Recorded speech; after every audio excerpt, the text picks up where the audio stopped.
Wu Jin's ship hit the ground hard. The crash threw him around inside the small cabin, and he felt pain in his ribs and left arm. Smoke filled the air as broken systems sparked and died. He grabbed what supplies he could carry and got out of the wreck before it could explode. The planet was harsh but beautiful. Red rocks stretched out under a purple sky, and two small suns hung low on the horizon. The air was thin but breathable. Wu Jin checked his scanner and saw that the gravity was stronger than Earth's. Every step felt heavy. He had been walking for 2 hours when the aliens found him.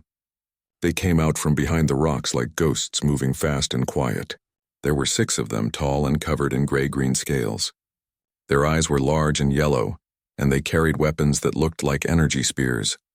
One of them spoke in a deep voice that sounded like rocks grinding together. Wu Jin did not understand the words, but the meaning was clear. He was their prisoner now. They took him to their city, which was built into the side of a mountain. The buildings were made of the same red stone as the ground, carved with beautiful patterns. Wu Jin saw more of the aliens walking through the streets. Some looked at him with curiosity, others with anger. The aliens brought him to a large hall where their leader waited. This one was bigger than the others, with scars covering his arms and face. His name was Thakmor, and he was the war chief of the Corvani people.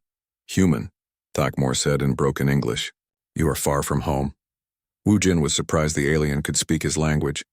"You know what I am?" "We know humans," Thakmor replied.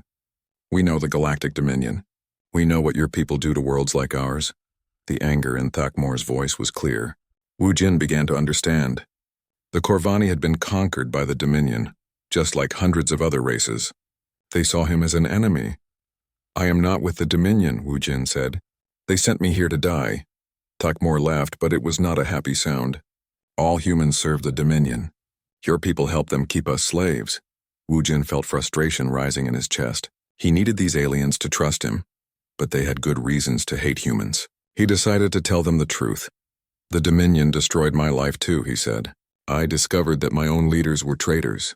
When I tried to stop them, they framed me for crimes I did not commit. They took everything from me and sent me here to die alone." Thakmor studied Wu Jin's face for a long time. The other Corvani whispered among themselves in their own language. Finally, their leader spoke again. "Words are easy to say. Actions prove truth. You will work with us.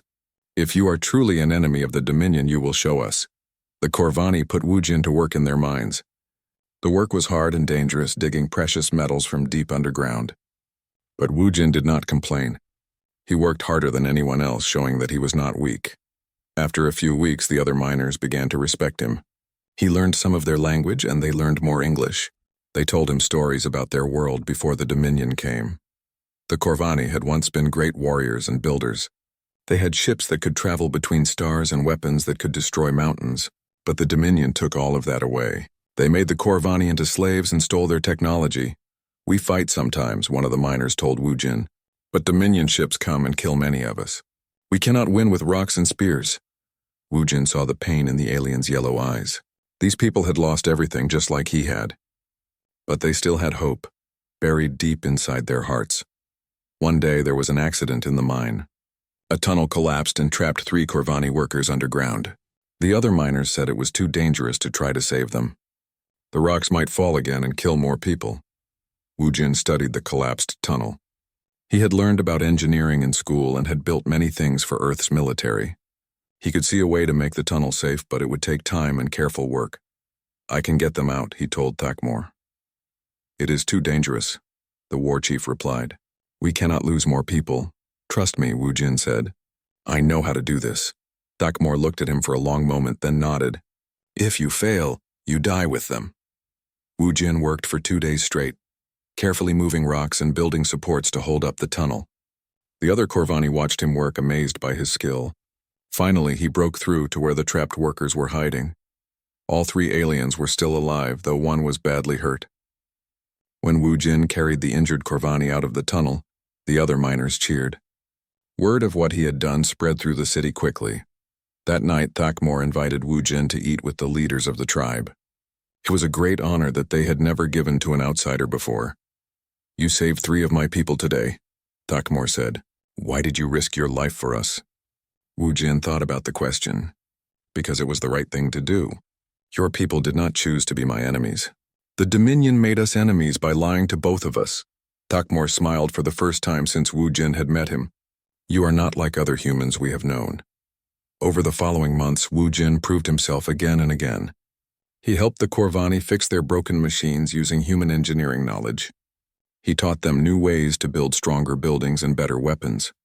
In return, they taught him their secrets about working with metals and energy. The Corvani had knowledge that even the Dominion did not fully understand. They could make metals that were lighter and stronger than anything humans had ever created. They knew how to capture and store energy in ways that seemed impossible. Your people are amazing, Wu Jin told Takmor one evening. Why don't you use this knowledge to fight back? Knowledge means nothing without hope, Takmor replied. The Dominion crushed our spirits long ago. We forgot that we could be strong again. What if I could help you remember? Wu Jin asked. Takmor's eyes brightened. What do you mean? Wu Jin had been thinking about this idea for weeks. Combine your knowledge with human technology, your metals with our computers, your energy systems with our weapons. Together we could build things that the Dominion has never seen. You would do this? Help us fight your own species? The people who betrayed me are not my species, Wu Jin said firmly. They are my enemies, just like they are yours. Takmor called a meeting of all the tribal leaders. They talked for hours in their own language, sometimes shouting, sometimes whispering. Finally, they reached a decision. We will try, Takmor announced. But if you betray us, we will kill you slowly. Wu Jin nodded. I understand. They started small, building better tools and weapons for the Corvani warriors. Wu Jin showed them how to make computers that could control their energy weapons. The Corvani taught him how to make metal that could bend and shape itself. Word of their work began to spread to other worlds in the Outer Rim. Other conquered races heard that a human was helping the Corvani become strong again. Some of them sent messengers to see if the stories were true. The first to arrive were the Sectar, a race of reptilian people who could become invisible. Their leader was a female named Zara who spoke perfect English. We heard interesting stories about you, human, she said to Wu Jin. They say you fight against the Dominion. I fight against lies and oppression, Wu Jin replied. The Dominion represents both. Zara smiled, showing sharp teeth. Perhaps we can help each other. The Sectar had their own advanced technology, devices that could make entire ships invisible to sensors. They also brought news from other Outer Rim worlds. Dozens of conquered races were watching to see what Wu Jin would do next. They want to believe, Zara explained. But they have been disappointed too many times. Show them that victory is possible and they will follow you. Wu Jin realized that his exile had brought him to exactly where he needed to be. The Outer Rim was full of people who had been crushed by the same empire that had destroyed his life. Together they could become something the Dominion had never expected, a real threat to their power. That night, standing under the alien stars, Wu Jin made a new promise to himself. He would not just survive in this place. He would build something here that would shake the galaxy itself. Park Wu Jin stood at the window of his office looking out at the blue sky of Earth. The year was 2387, and humanity had finally found its place among the stars. For 50 years, Earth had been part of the Galactic Dominion, a huge empire that ruled over thousands of worlds. Wu Jin felt proud of how far humans had come. He was 35 years old and one of Earth's most important people. As the chief military engineer, he had created new weapons and ships that made humans respected throughout the galaxy. Other alien races now saw humans as smart and strong, not weak like they once did. His assistant, Kim Soo-min, walked into the office with a worried look on her face. She was 28 and had worked with Wu Jin for 5 years. She trusted him more than anyone else on Earth. Sir, I found something strange in the defense files, she said quietly. I think you need to see this. Wu Jin turned away from the window. Soo-min looked scared, which was unusual for her. She was normally brave and calm. What did you find? He asked. Soo-min put a data pad on his desk. The screen showed secret messages between Director Kang Min-ho and Admiral Song Hae-won. These two men were the most powerful people in Earth's government after the president. Wu Jin read the messages and felt his blood turn cold. The messages talked about stopping human technology from getting better. They mentioned keeping humans weak so they would not threaten the Galactic Dominion. Worst of all, they talked about working with Emperor Vextar, the alien ruler of the Dominion. This cannot be real, Wu Jin said, but he knew Soo-min would not bring him fake information. There's more, Soo-min said. She showed him files that proved Kang Minho had been giving Earth's defense secrets to alien spies. Song Hae-won had been weakening human military units on purpose. They were betraying their own species. Woo-jin felt anger rise in his chest. He had worked so hard to make humanity strong. He had given his whole life to protecting Earth. Now he learned that the people he served were working against everything he believed in. "We have to stop them," Woo-jin said. Soo-min nodded. "But who can we trust? If the director and the admiral are traitors, how many others are working with them?" Woo-jin thought about this problem. He decided to contact Lee Tae-ho, a council member who had always seemed honest. Lee had asked hard questions about Earth's relationship with the Dominion. They met that night in a secret place outside the city. Lee listened to everything Woo-jin told him. His face became very serious as he saw the evidence. "I knew something was wrong," Lee said. "Earth has been making strange decisions lately. We refuse to build better weapons. We stop our best scientists from working on new projects. Now I know why." "We need to expose them," Woo-jin said. "The people of Earth deserve to know the truth." Lee shook his head. "It will be dangerous. These men have too much power. They will try to destroy you before you can destroy them." Lee was right. The next morning, Woo-jin found soldiers waiting outside his home. They arrested him and took him to a military prison. The charges were serious: treason, selling secrets to enemy aliens, and planning to attack Earth's government. Woo-jin could not believe what was happening. The evidence against him looked real, but he knew it was all fake. Someone had created false records to make him look guilty. They had even made fake recordings of his voice saying things he never said. The trial was quick and unfair. Director Kang Minho spoke against Woo-jin in front of the judges. He said Woo-jin was dangerous and could not be trusted. Admiral Song Hae-won showed the fake evidence and made it sound very convincing. "Park Woo-jin has betrayed not just Earth, but all of humanity," Kang said to the court. "He sold our most important secrets to our enemies. He planned to help alien forces attack our world." Woo-jin tried to defend himself. He told the truth about what Kang and Song had done. But no one believed him. The fake evidence was too strong, and Kang had too much influence over the judges. Soo-min tried to help him. She brought the real files that showed Kang's crimes. But the guards arrested her too. They said she was working with Woo-jin to hurt Earth. The judges found Woo-jin guilty of all charges. Normally treason meant death. But Director Kang suggested a different punishment. He said death would make Woo-jin a hero to some people. Instead, they should send him away forever. "Let him live with his shame in exile," Kang said. "Send him beyond the outer rim where he cannot hurt anyone ever again." The outer rim was the edge of known space. It was full of dead worlds and dangerous aliens. No one who went there ever came back. It was almost the same as death, but slower and more painful. Woo-jin stood in the courtroom as they read his sentence. They would take away his citizenship, his rank, and everything he owned.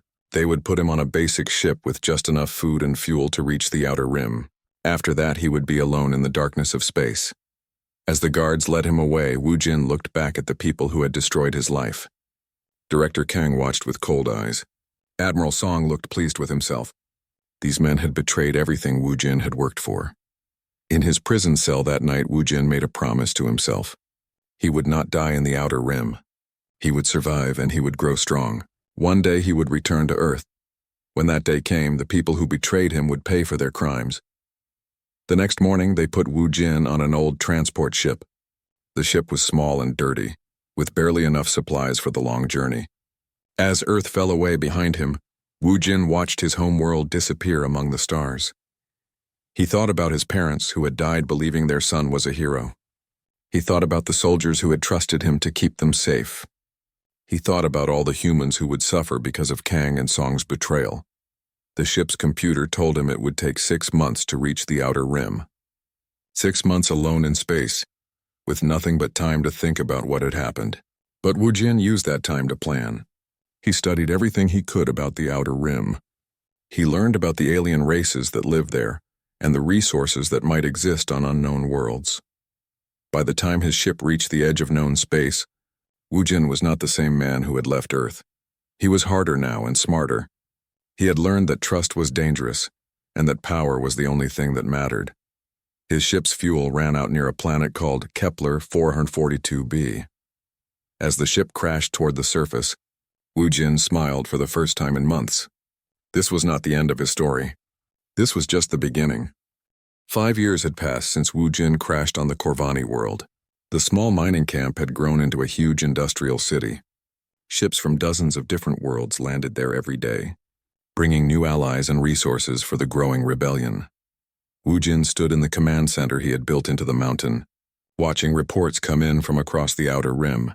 12 different alien races had joined what they now called the Free Worlds Coalition. Each one brought their own skills and technology to the fight against the Dominion. "Sir, we have another victory to report," said Nam Kiseok, Wu Jin's chief military officer. Nam had been a sergeant in Earth's army before he was accused of helping Wu Jin and sent to the outer rim. He had arrived 2 years ago with 50 other human soldiers who refused to believe the lies about their former commander. "Which world?" Wu Jin asked. "Zerion 7. The Dominion garrison surrendered after our new stealth ships destroyed their communication array. The local population has declared independence and asked to join the coalition." Wu Jin nodded with satisfaction. This was the 15th world they had liberated in the past year. Each victory made them stronger and brought more allies to their cause. The door opened and Kim Sumin walked in. She had escaped from Earth 3 years ago and made her way to the outer rim through the underground network that had formed to help coalition supporters. Now she commanded a fleet of 30 warships, all built using the advanced technology they had developed. "The new prototype is ready for testing," Sumin reported. "The bioneural computers are working perfectly with the Corvani energy systems." This was Wu Jin's greatest achievement, combining human artificial intelligence with Corvani bioneural networks. The result was a computer system that could think and learn like a living creature, but with the speed and accuracy of a machine. Ships equipped with these systems could react faster than any pilot and predict enemy movements with amazing accuracy. "How many ships can we upgrade this month?" Wu Jin asked. 24, Sumin replied. "The Zeph factories are working at full capacity." The Zeph were an insect-like race that could build things faster than anyone else in the galaxy. Their queen, Hive Mother Bazak, had joined the coalition after Wu Jin helped her people drive Dominion forces off their homeworld. Now their Hive ships produced weapons and equipment for the entire coalition fleet. Yunda Hai, the coalition's intelligence chief, entered the command center with urgent news. She had been a spy for Earth's government before she learned the truth about the corruption there. Now she used her skills to gather information about Dominion activities. "Sir, we have intercepted communications from the Dominion capital," she said. "Emperor Vextar is planning a major offensive against us. He is gathering ships from across the Empire." Wu Jin studied the data on his screen. The Emperor was bringing together the largest fleet in Dominion history, over 3,000 warships from hundreds of different worlds. It was more than enough to crush the coalition's forces. "How long do we have?" he asked. 6 months, maybe less, Dahai replied. He is calling it Operation Final Solution. They plan to destroy every coalition world and execute all the leaders. The room fell silent. Everyone knew this day would come. The coalition had grown too strong for the Dominion to ignore anymore. Now they faced their greatest test. "We cannot fight them in open battle," Nam said. "They have too many ships." "We do not need to fight them the way they expect," Wu Jin replied. He had been thinking about this problem for months. "We have advantages they do not understand." Over the next few days, Wu Jin met with the leaders of all the coalition races. The meetings were held in a great hall that represented the unity they had built: Corvani stone and metalwork, sector invisibility fields for security, Zeph manufacturing precision in every detail. Thakmor spoke for the Corvani. "My warriors are ready to die for freedom, but we need a plan that gives us a chance to win." Zara represented the Sectar intelligence network. "Our scouts report that the Dominion is having trouble organizing such a large fleet. Many of their commanders do not trust each other." Queen Bzak's translation device buzzed as she spoke for the Zeph. "My children can build 1,000 drone fighters in the time it takes the Dominion to repair one ship. Quantity can sometimes defeat quality." The leader of the energy-based Luminari spoke through a crystal that glowed with their words. "We can provide power for your greatest weapons, but only for a short time. The energy required is enormous." Wu Jin listened to each ally, then shared his plan. It was risky and complicated, but it was their only hope of survival. "We will not fight their fleet in space," he explained. "Instead, we will force them to come to us where we have prepared the battlefield." The plan required perfect timing and coordination between all coalition forces. They would appear to retreat to their stronghold systems, letting the Dominion fleet follow them. But they would be leading their enemies into a trap bigger than anything ever attempted in galactic history. As the coalition prepared for war, Wu Jin found time for a personal moment that had been building for months. Princess Choi Bo-Ra of the Altarian people had become one of his closest advisors and friends. Her race had been among the first conquered by the Dominion, and she possessed knowledge about the Empire's early history that proved invaluable. They walked together through the gardens that the different races had built around the command center. Plants from dozens of worlds grew together in impossible beauty, just like the coalition itself. "Are you afraid?" Bo-Ra asked him. Wu Jin considered the question honestly. "Yes, but not of dying. I'm afraid of failing all the people who trust me. They gave up everything to follow a human who promised them freedom." Bo-Ra stopped walking and turned to face him. "You did not promise them freedom. You showed them how to take it for themselves. That is why they follow you. I hope you are right." "I know I am right. I have watched you for 3 years. You could have become another emperor ruling over us all. Instead, you built a democracy where every voice is heard. That is why we will win." That night, Wu Jin stood alone in his private quarters looking at a picture of Earth that he kept on his desk. He thought about his parents, who had died believing their son was a traitor. He thought about Director Kang and Admiral Song, who had probably convinced themselves they were heroes saving humanity from a dangerous rebel. Soon they would all learn the truth. The man they had tried to destroy had built something beautiful and powerful in the darkness of space. He had united dozens of races in a common cause and given them hope for the first time in centuries.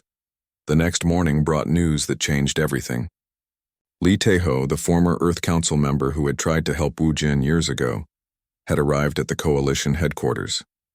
He had escaped Earth with nearly 100 other humans who refused to accept the lies their government told about the rebellion. "Wu Jin," Lee said when they met, "I am sorry it took me so long to reach you. Earth has become a police state. Anyone who speaks your name is arrested as a traitor. What about the people? Do they know the truth?" Lee smiled. "More than the government realizes. Your victories here have inspired many humans. There are secret groups on Earth who work to spread the real story of what happened to you." This news gave Wu Jin hope. Earth was still his home even though it had rejected him. If the human people learned the truth, they might rise up against the corruption that had poisoned their government. "There is something else," Lee said. "I brought technical data about Earth's defenses. If you ever decide to return home, you will need this information." Wu Jin took the data crystal that Lee offered. "I may need it sooner than you think." As the Dominion fleet moved closer to Coalition space, Wu Jin made preparations for the battle that would decide the fate of the galaxy. He had come so far from the broken man who had crashed on this world 5 years ago. Now he commanded the largest rebellion in galactic history and had the power to shake an empire. But power was not his goal. Freedom was, and soon, he would have the chance to give that gift to every oppressed being in the galaxy, including the people of Earth who had lost their way. The war began exactly as Wu Jin had predicted. Emperor Vextar's massive fleet entered Coalition space with overwhelming confidence. 3,000 Dominion warships advanced on multiple fronts, expecting to crush the rebellion in a matter of weeks. But Wu Jin had spent months preparing for this moment. Coalition forces appeared to retreat from world after world, abandoning their outer colonies and falling back toward their main strongholds. To the Dominion commanders, it looked like the rebels were running in fear. "Sir, the enemy is following our retreat exactly as planned," reported Nam Ki-seok from the bridge of the Coalition flagship. The ship itself was a marvel of combined technology. Corvani biometal hull, Sectar stealth systems, and Luminary energy cores all working together under the control of bioneural computers. Wu Jin studied the tactical display showing the positions of both fleets. "How many Dominion ships have entered the Nexus sector?" "Over half their fleet, sir. Admiral Song Haiwan is leading the main attack force personally." The mention of Song's name made Wu Jin's jaw tighten. The man who had helped destroy his life was now walking into the greatest trap in military history. And the second part of their fleet? Moving toward the Kepler system as expected. They are being led by Director Kang Min-ho himself. It seemed that both of his enemies had decided to personally oversee his destruction. They would soon learn how badly they had underestimated the man they had exiled. The Coalition had spent 2 years preparing the Nexus and Kepler systems for this battle. Hundreds of automated defense platforms were hidden throughout both regions, invisible to normal sensors thanks to Sector technology. Swarms of drone fighters built by the Zeph waited in asteroid fields and behind moons. Most importantly, the Luminari had charged massive energy weapons that could destroy entire fleets if used correctly. Begin Phase 2, Wu Jin ordered. Across both systems, the trap began to close. The hidden defense platforms activated, surrounding the Dominion fleets with overwhelming firepower. Drone swarms emerged from their hiding places, guided by bio-neural computers that could predict and counter every enemy move. The first Dominion ships to die never even saw what killed them. Invisible Coalition vessels struck from behind cover, then vanished again before return fire could find them. The carefully organized enemy formations began to break apart as panic spread through their ranks. Admiral Song tried to maintain control of his forces, but the Coalition had studied Dominion tactics for years. Every move he made was anticipated and countered. When he ordered his ships to retreat, they found their escape routes blocked by more hidden defenses. When he tried to advance, drone swarms tore his leading ships apart. In the Kepler system, Director Kang was having similar problems. His political skills meant nothing in a space battle, and the military officers under his command were not prepared for the Coalition's unconventional tactics. Impossible, Kang said as he watched his fleet being destroyed around him. These are just Outer Rim savages. How can they have such advanced weapons? His tactical officer had no good answer. The Coalition technology was unlike anything in Dominion records. Their ships moved like living things. Their weapons seemed to think for themselves, and their stealth systems made them almost impossible to target. On Earth, news of the battle reached the government within hours. President Park Do-hyun watched the reports with growing horror. Half of humanity's most powerful fleet was being destroyed by the man they had branded as a traitor. How is this possible? The president asked his advisors. You told me Park Woo-jin was just one man with no resources. The advisors had no answer. They had believed their own lies for so long that they could not accept the truth. The man they had tried to destroy had built an empire of his own in the Outer Rim. But the common people of Earth saw things differently. When news of Woo-jin's victories spread through the underground networks, millions of humans realized they had been lied to for years. Protests began in major cities, with crowds demanding to know why their government had exiled a hero, Lee Tae-ho, now serving as the Coalition's representative to Earth's underground resistance, used secret communication channels to broadcast the truth about what had really happened. He showed evidence of Director Kang and Admiral Song's corruption, proving that Woo-jin had been framed. The man you were told was a traitor is actually fighting to free the galaxy from tyranny, Lee's message said. While our corrupt leaders serve alien masters, Park Woo-jin stands for human dignity and freedom. The protests on Earth grew larger every day. Earth's security forces tried to stop them, but there were too many people who wanted to know the truth. The government's lies were finally coming apart. In space, the battle continued for 3 days. The Dominion fleet was trapped and being systematically destroyed, but they still outnumbered the Coalition forces. Emperor Vextar himself arrived with reinforcements. Determined to crush the rebellion, personally, the Emperor's flagship was a massive dreadnought called the Imperial Wrath. It was armed, with weapons that could destroy planets and protected by shields that had never been broken. When it entered the battle, Coalition losses began to mount quickly. Sir, we are taking heavy casualties, Suman reported. The Emperor's ship is too powerful for our conventional weapons. Woo-jin had expected this. The Emperor's flagship was the key to Dominion power, a symbol of their invincibility. To defeat the Empire, he had to destroy that symbol in a way that could not be ignored. Prepare the Omega Protocol, he ordered. The Omega Protocol was Woo-jin's most secret weapon. For months, the Coalition's best scientists had been working on a way to combine all their technologies into one massive strike. The plan required every luminary energy source in the Coalition fleet to work together, channeling their power through bio-neural targeting systems and firing through reality-warping weapons developed by the mysterious Voidborn race. Sir, the energy requirements are enormous, warned the chief engineer. If it fails, we will lose power to our entire fleet. If we do not try it, we will lose everything anyway, Woo-jin replied. The Coalition fleet formed a complex pattern around the Emperor's dreadnought. Every ship had to be in exactly the right position for the weapon to work. The bioneural computers calculated firing solutions with perfect precision while the Luminari poured all their energy into the weapon systems. Emperor Vextar watched the coalition ships moving into formation and realized what they were attempting. Impossible, he said. No one has that kind of coordinated firepower. But Wu Jin's alliance had achieved something the Dominion never could: perfect cooperation between dozens of different races. When the Omega weapon fired, it was not just one attack but the combined will of every species that had suffered under Dominion rule.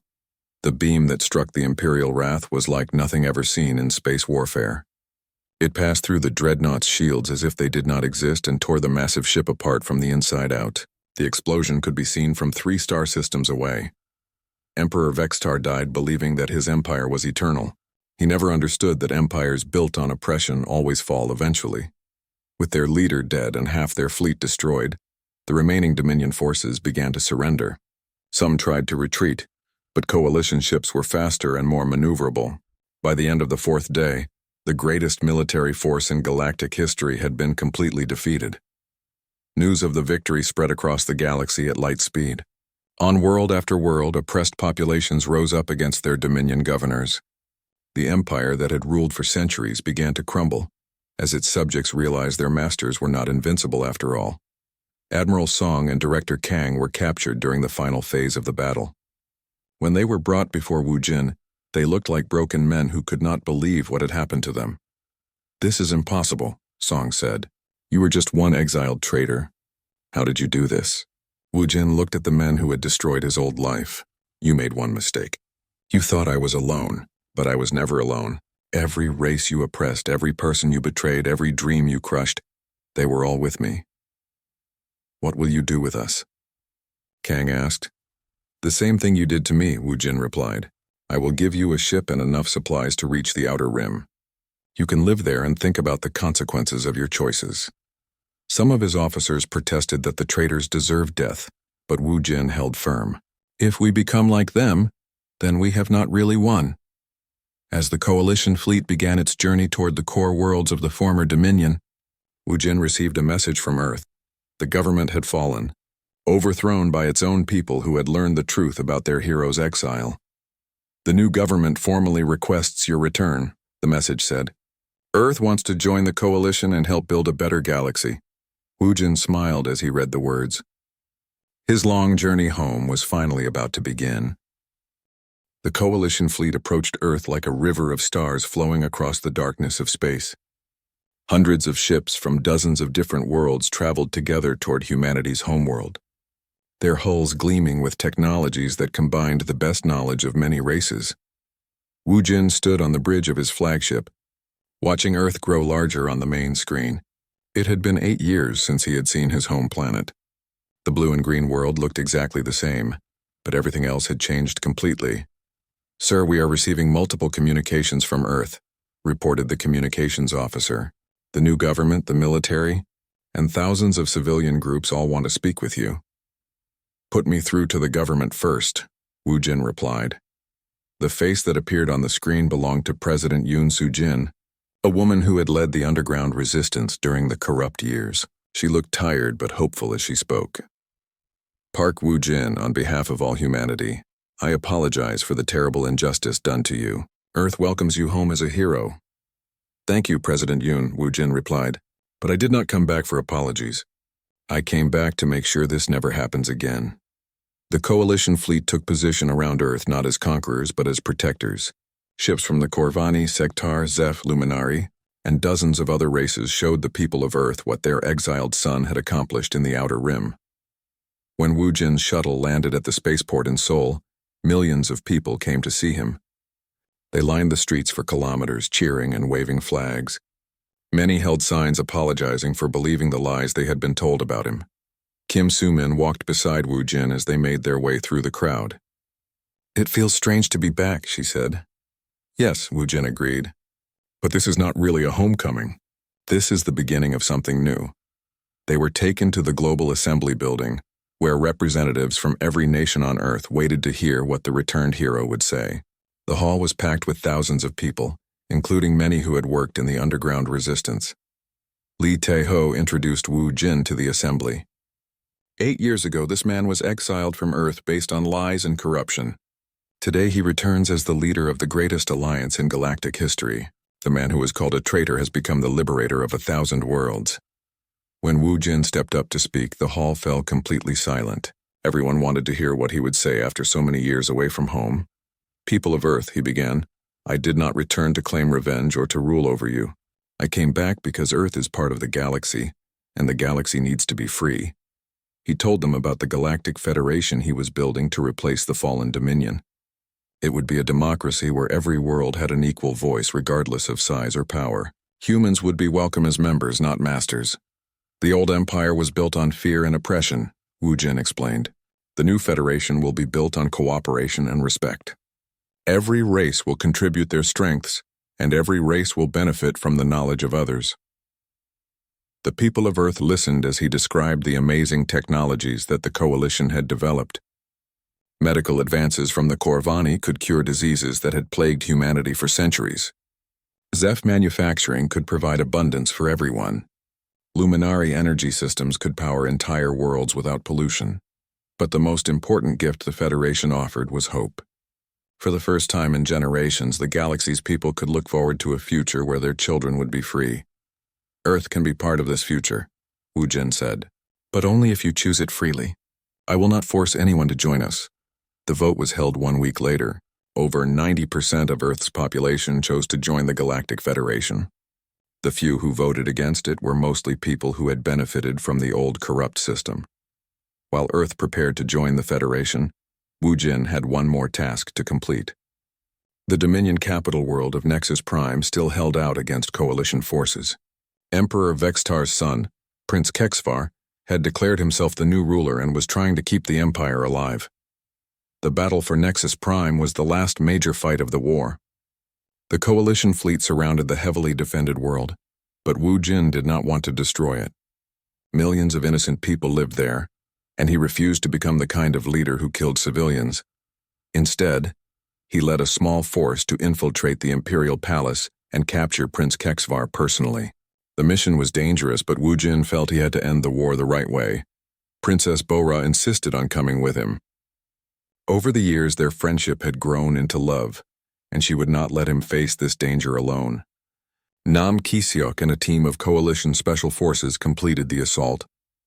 They used sectar stealth technology to slip past the palace guards and make their way to the throne room, where Prince Kexvar waited with his elite bodyguards. The young prince was nothing like his father. He was weak and cruel, ruling through fear instead of strength. "So the human traitor finally shows himself," Kexvar said when Wu Jin entered the throne room. "Come to kneel before your rightful emperor?" "I came to offer you a choice," Wu Jin replied. "Surrender now and your people will be treated fairly. Continue fighting and you will be responsible for their suffering." Kexvar laughed. "You think you can threaten me in my own palace? I am the heir to an empire that has ruled for 1,000 years. "Your empire is gone," Wu Jin said simply. "Look around you. Your fleet is destroyed. Your worlds have declared independence and your people no longer fear you. You are the emperor of nothing." The truth of those words hit Kexvar like a physical blow. He could see the defeat in his guards' eyes and hear the sounds of celebration from the streets outside as the people of Nexus Prime welcomed their liberation. In the end, the prince chose to fight rather than surrender. It was a brief battle. Coalition weapons and training easily overcame the palace guards. Kexvar himself died trying to escape, killed by his own booby traps as he ran through the palace corridors. With the last Dominion leader dead, the war was finally over. Across the galaxy, worlds that had been enslaved for centuries began to govern themselves for the first time. It would take years to build the new federation properly, but the foundation was solid. Wu Jin and Bora stood on the balcony of the former Imperial Palace, looking out over a city that was celebrating its freedom. People of many different races danced together in the streets, united by their shared victory over oppression. "What will you do now?" Bora asked. "You could rule this entire galaxy if you wanted to." Wu Jin shook his head. "I never wanted to rule anyone. I just wanted to be free, and I wanted everyone else to be free too. So what comes next?" "We build something better," Wu Jin replied. "We create a government that serves its people instead of ruling them. We share knowledge and resources so that everyone can prosper. We make sure that no one else ever suffers what we suffered. The Galactic Federation was officially established 6 months later at a great ceremony on Earth. Representatives from over 1,000 worlds came to sign the founding charter. Wu Jin was offered the position of president, but he declined. "I'm a builder, not a politician," he said. "Let me serve as an advisor and explorer, helping to connect new worlds to our growing family." Instead, President Yoon Soo-jin of Earth became the Federation's first leader, chosen by votes from all member worlds. It was fitting that a former resistance fighter would lead the new democracy. Wu Jin married Princess Bo-ra in a ceremony that celebrated the unity of different races. Their wedding was attended by friends from across the galaxy, proving that love could bridge any gap between species. They settled on a beautiful world in what had once been the Outer Rim, where Wu Jin built a school for young people from all races. He wanted to teach them engineering and science, but also the values of cooperation and respect that had made the Federation possible. Years passed peacefully. The galaxy prospered under the Federation's democratic government. Trade and communication connected worlds that had been isolated for centuries. Scientific advances improved life for everyone. Most importantly, children grew up free from the fear that had dominated their parents' lives. Sometimes Wu Jin would receive visits from old enemies who had learned to see the error of their ways. Even Admiral Song and Director Kang eventually asked for forgiveness, having spent years in exile thinking about the harm they had caused. "I forgive you," Wu Jin told them. But forgiveness is not the same as forgetting. The galaxy must remember what happens when good people stay silent, while evil people take control. On the 10th anniversary of the Federation's founding, Wu Jin was asked to give a speech at the celebration.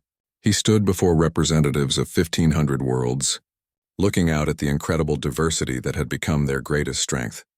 10 years ago, I was exiled from my home world as a traitor, he said. Today, that same world is part of a federation that spans the galaxy. This shows that no setback is permanent, and no dream is impossible if people work together to achieve it. He paused and looked up at the stars that were visible through the assembly hall's transparent dome. The man who was banished from Earth helped to build something greater than any empire, not through conquest or control, but through cooperation and hope.